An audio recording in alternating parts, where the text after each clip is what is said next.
నా జీవితంలో 2 పాటలు నా జీవితంలో ఎప్పటికీ మిగిలిపోయినాయి. ఒకటి, ప్రపంచంలో ఎవడి పెళ్ళైనా శ్రీరస్తు శుభమస్తు శ్రీకారం చుట్టుకుంది పెళ్లి పుస్తకం.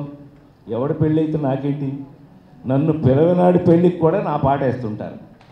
టీవీలో చూస్తుంటే ఈ నన్ను పిలవలేదే, ఇంత స్టార్, ఈ స్టార్ గారి కొడుకు పెళ్ళి అవుతుంది, నా పేరు నన్ను పిలవలేదు, వాడు నన్ను పిలిస్తే ఎంత పిలవపోతే ఎంత, నా పాట రన్ అవుతుంది అట్లా.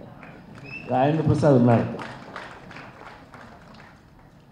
ఈ మధ్యకాలంలో మా సోదరుడికి తెలుసు, ఎవరు విఐపి అనండి వివిఐపి అనండి, వాడు పోతే ఒక్కడై పుట్టడం ఒక్కడై పోవడం నడుమై నాటకం విధిరాత.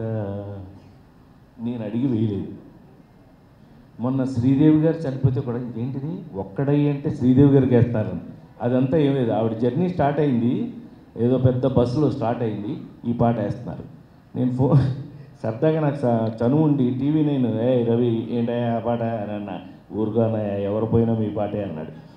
ఎవరు పోతే నా పాట ఏంటరా బాబు, అది నిజం. ఇది అదృష్టం కదండి. ఇప్పుడు ఎందుకు చెప్పాను అనంటే, ఈవేళ ఒక పాట నా సోదరుని పైకి ఎందుకు పిలిచానంటే, సోదరుడు అని నేను అన్నందుకు నేను గర్వపడే వాళ్ళలో అతి తక్కువ మందిలో సుద్దాల అశోక్ తేజ్ ఒకడు. ఈ వీడియో మీకు నచ్చినట్లయితే లైక్ చేయండి, షేర్ చేయండి. ఇలాంటి మరిన్ని సరికొత్త సినిమా వీడియోల కోసం ఛానల్ని సబ్స్క్రైబ్ చేయండి. అలాగే ఇక్కడ ఉండే ఈ గంట సింబల్ని క్లిక్ చేయండి. మేము అప్డేట్ చేసే ప్రతి వీడియో నోటిఫికేషన్స్ మీకు వచ్చేస్తాయి.